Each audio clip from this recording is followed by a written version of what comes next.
All right. Welcome back to the 21st Century Man podcast. We are ready for another deep dive.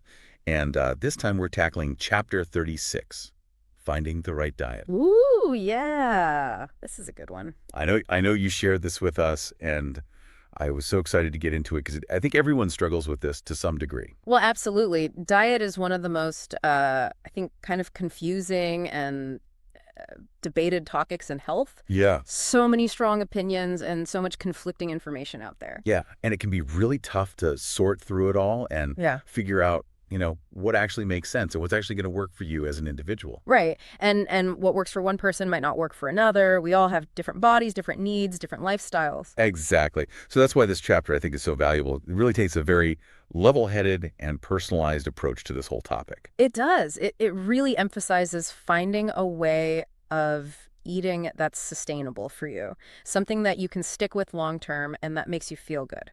Yeah. So let's jump right in. The chapter opens with a quote from Paul Prudhomme, who says, "You don't need a silver fork to eat good food." I love that. That's a good one. It really sets the tone, I think, for the whole chapter, which is about simplicity and practicality. Yeah, You don't need to overcomplicate things. You don't need to follow some kind of rigid, restrictive diet. absolutely. It's not about being perfect. It's about finding what works for you in the context of your life. Right. And then the chapter introduces us to Dr. Mark Moyad, who's a urologist. Mm-hmm. He offers a really interesting perspective on diet. He actually compares it to cancer treatment. Yeah. He says that the idea of one perfect diet for everyone is just as insane as the idea of one perfect cancer treatment for everyone. Right. Which makes total sense if you think about it. It does. Just like with cancer treatment, your diet should be tailored to your individual needs and your individual goals. Yeah. Yeah. And he really stresses the importance of looking at both objective and subjective outcomes. So objective outcomes, meaning things that you can measure. Yeah. Like your lab values, your weight, your blood pressure, things like that. Right. And subjective outcomes, meaning how you feel, your Uh, energy levels, your mood, your digestion. yeah. So it's about finding a diet that not only makes you healthier on paper, but also makes you feel better in your everyday life. Exactly. It's about finding that sweet spot. And he even talks about some of those popular diets that are out there, like the ketogenic diet, the Mediterranean diet, intermittent fasting. Mm-hmm. And he suggests that in the future, we might find that they're all actually healthy if people can consistently stick with them. Right. He says the biggest problem with any diet is adherence. Yeah.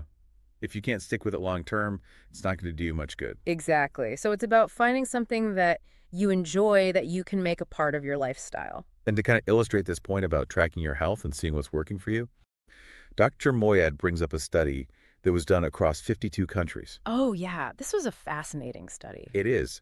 It identifies several key lab tests and lifestyle factors that are linked to overall health and longevity. Mm-hmm. And what's really interesting is that they assign a percentage of importance to each of these factors. Yeah, it gives you a good sense of what to prioritize. Exactly. So the first one, and this one might not be surprising to you, but whether you smoke or not carries a whopping 15% importance. Yeah, smoking is a major risk factor for so many diseases. So if you're a smoker, quitting is probably the single most important thing you can do for your health. Absolutely. The next factor is maintaining a normal BMI, which stands for body mass index, along with not having excess belly fat. Right. And together, those account for another 10 to 15%. Now, it's not just about weight, though, right? Mm-hmm. The study also looked at blood cholesterol, specifically LDL cholesterol, Mm. which is often called the bad cholesterol, Mm-hmm. and inflammation, which is measured by something called C-reactive protein. Mhm. Both of those were at 10%. Right. And then you've got blood pressure and blood sugar levels, each also at 10%. So these are all really important markers of metabolic health, which is essentially how well your body is processing energy. Exactly. And it's important to note that these factors are all interconnected. Yeah. For example, if you have high blood pressure, you're also more likely to have high cholesterol and high blood sugar. Right. So it's really about addressing the whole picture. Now, it's not just about the physical stuff either. Right. Mental health is just as important. Yeah, the study found that your mental health and how well you manage stress also has a significant impact on your overall health. Mm-hmm. That was given 10%, And moderate alcohol intake, also 10%. which is interesting. I think a lot of people wonder about alcohol and whether it's good or bad for you. Well, like most things in life, it's all about moderation. Right. A little bit of alcohol can actually be beneficial for your heart health. But too much can obviously be very harmful. Exactly. The next factor is exercise. Getting around 30 minutes of exercise most days of the week. That was given 10% importance. And even something as simple as having at least one serving of fruits and vegetables each day made the list. Yep, that was at 5%.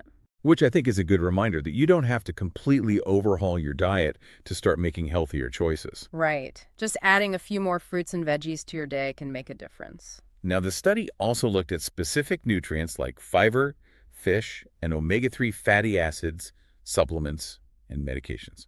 And surprisingly, all of that together was only assigned 2% importance. Yeah, which I think is really interesting.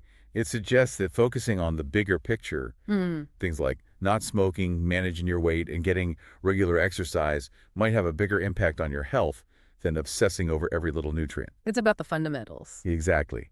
And finally, the study included your own subjective sense of well-being, how you feel overall, which I think is so important. It is. Because ultimately, you want to feel good. Right. If you're following some kind of super strict diet, but you're miserable all the time, it's probably not sustainable. And it's probably not good for your health either. Right.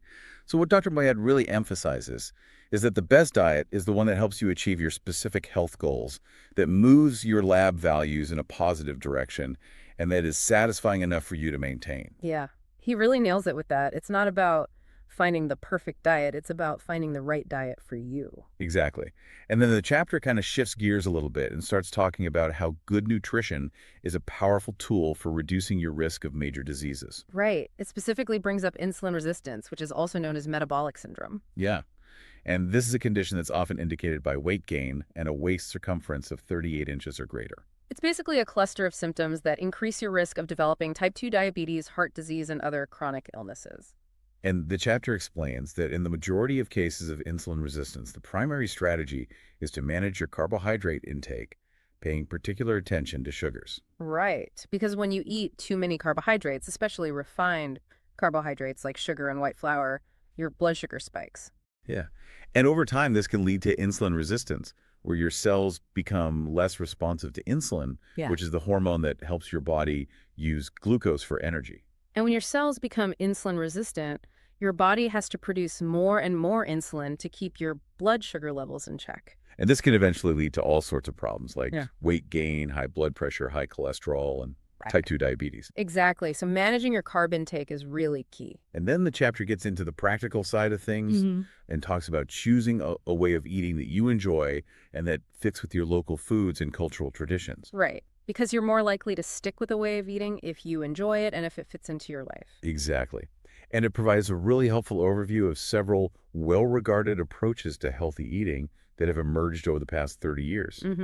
So let's talk about some of those. The first one is the detox and reset approach. And one example of this is Dr. Mark Hyman's 10-day detox diet. Yeah.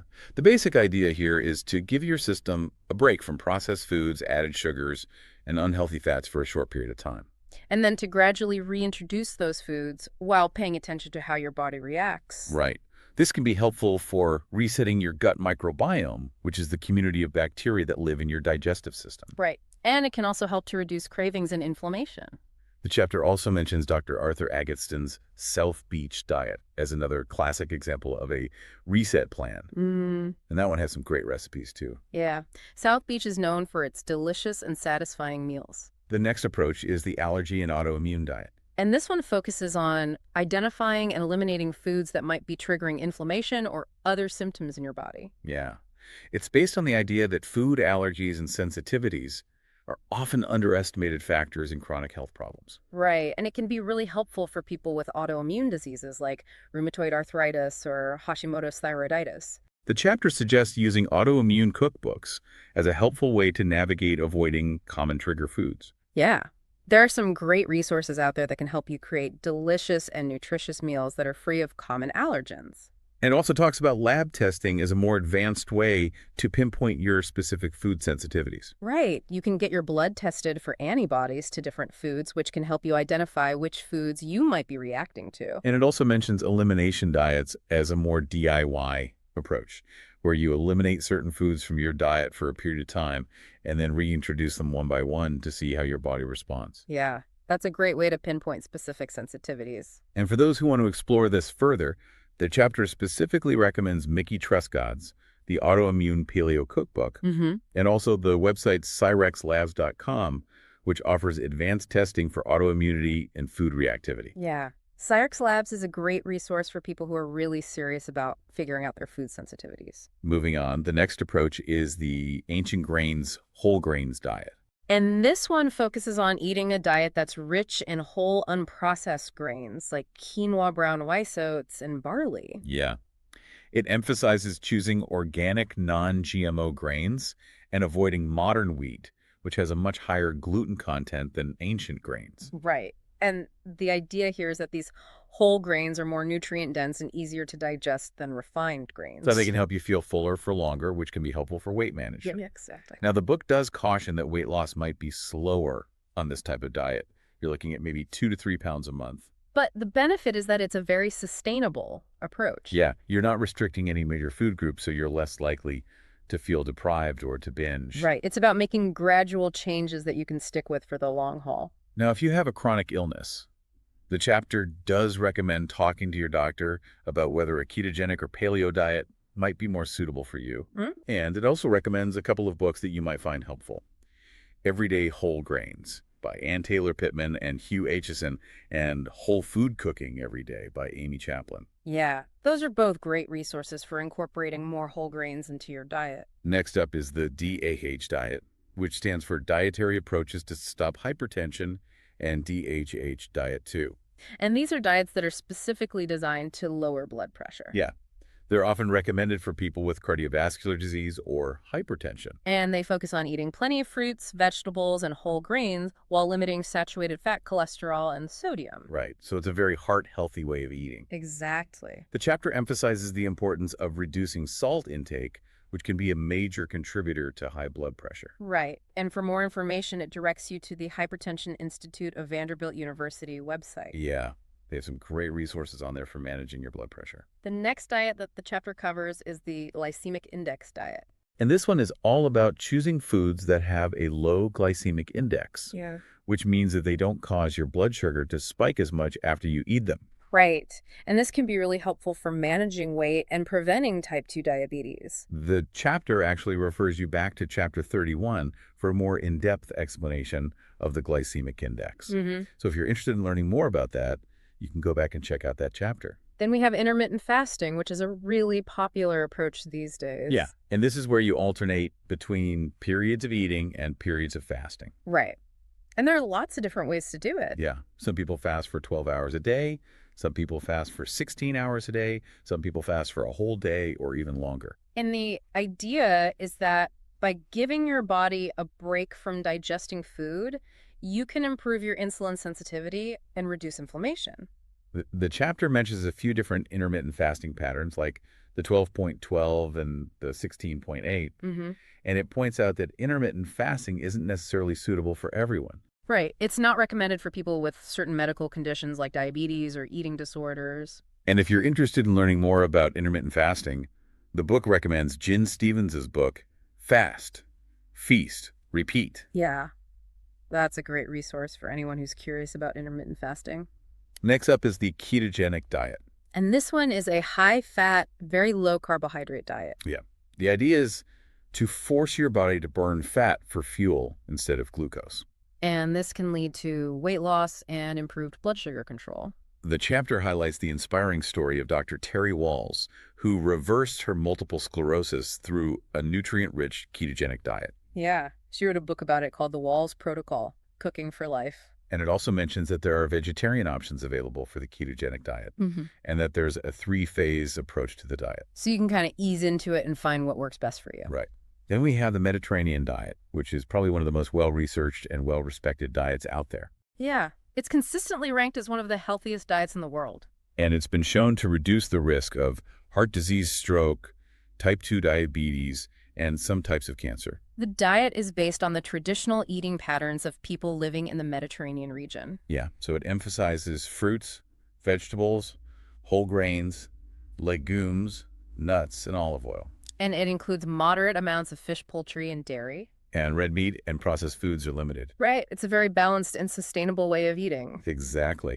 And finally, the chapter covers the paleo or Paleolithic diet. And this one is based on the idea of eating like our hunter-gatherer ancestors. Yeah, so it emphasizes whole, unprocessed foods like meat, fish, poultry, fruits, vegetables, nuts, and seeds. And it avoids grains, legumes, dairy, and processed foods. The idea here is that these are the foods that humans are evolutionarily adapted to eat. Right. And that by eating this way, we can improve our health and reduce our risk of chronic diseases. The chapter emphasizes the importance of choosing grass-fed meat and pasture-raised poultry. And it also recommends eating a wide variety of vegetables while excluding starchy vegetables like potatoes and corn.